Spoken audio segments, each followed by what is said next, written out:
do not believe that any of us would exchange places with any other people or any other generation.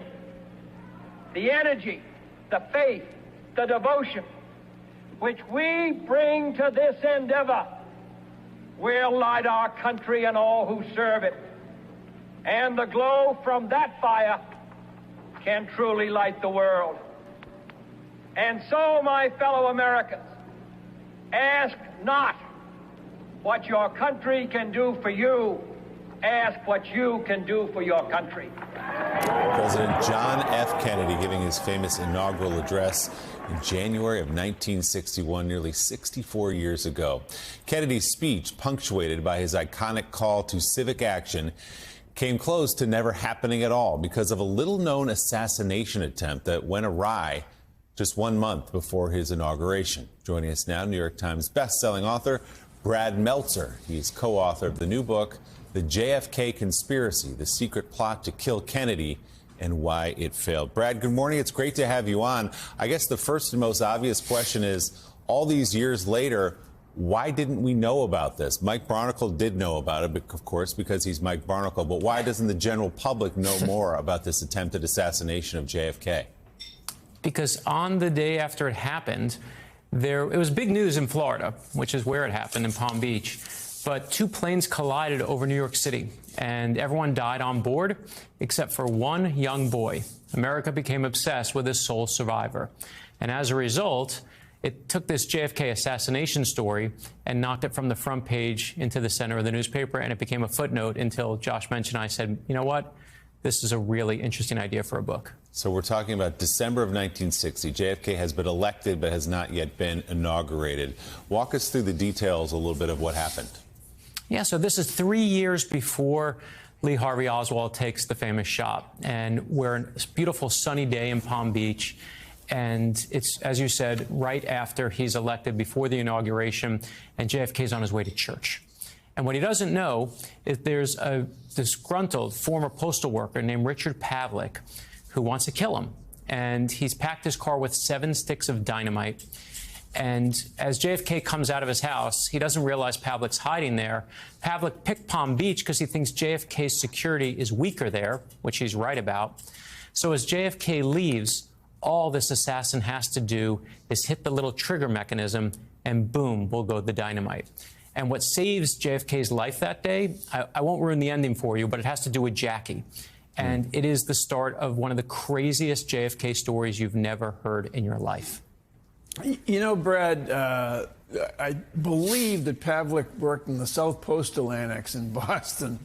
And so there's some familiarity in New England still of people of a certain age, remnants of this story. But it is amazing that this story has been it has disappeared. It never really surfaced and had legs as a story. And I think Pavlik just died in the mid-'70s or early '70s up in New Hampshire, but remained anonymous for all that time. How does it happen? Even though, you know, the news business and there's no social media back then, but still, it was a critical component of of JFK's assuming the presidency that has been missed by history until now.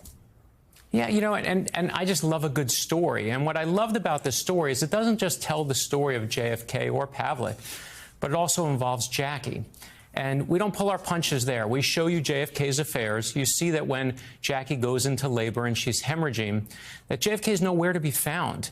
He's on his way on a plane to Florida. And what was fascinating to me is, as I was researching the book, I kept saying, well, where does Camelot come from? We always call it Camelot, but where does that start? And I finally realized it's after JFK's actually killed. When he dies after the assassination, Jackie grants one interview to Life magazine, and she has the reporter over and tells him this exclusive story that basically when JFK was alive and his back was hurting him in the White House, what she used to do was put on his favorite record, a song about a place called Camelot. And we forget that Jackie was a reporter in her early days, so she was a member of the press. She was obviously hounded by the press, but make no mistake, she was a master of the press. Jackie's the one who inserted that word Camelot into our lexicon. She's the one who put it there, writing JFK's legacy before anyone else could. So as my wife said, her favorite parts of this book are watching their marriage and watching what Jackie does. She's so savvy. You know, and I believe the reporter that she spoke to from Life magazine was Theodore H. White.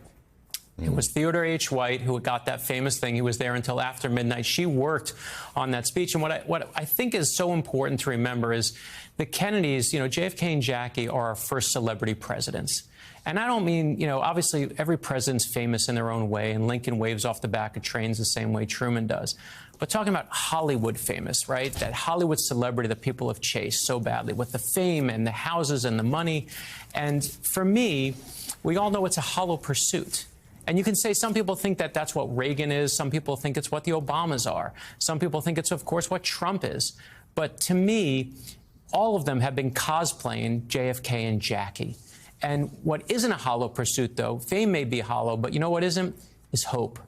And what JFK did in that inaugural address was give the world hope again. And right now, as we're on that precipice of getting another inaugural address, and the one you're showing right now is one of the greatest ever written, we all know leadership's not about being in charge.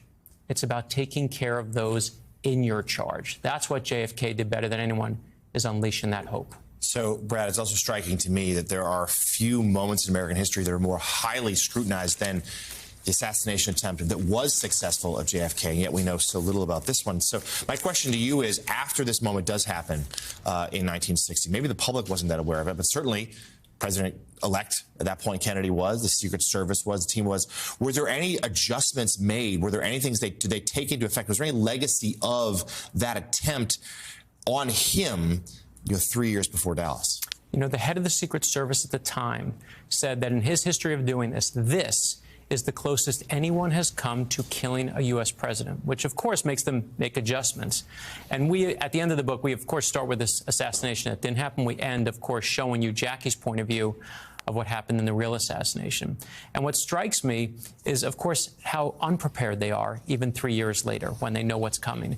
But to me, what is so interesting, if you want to know who killed JFK in the assassination, it's if you look in the 60s, when JFK dies, we blame it on the Russians. We blame it on our enemies at the height of the Cold War. The Cubans did it. The Russians, the Soviets did it.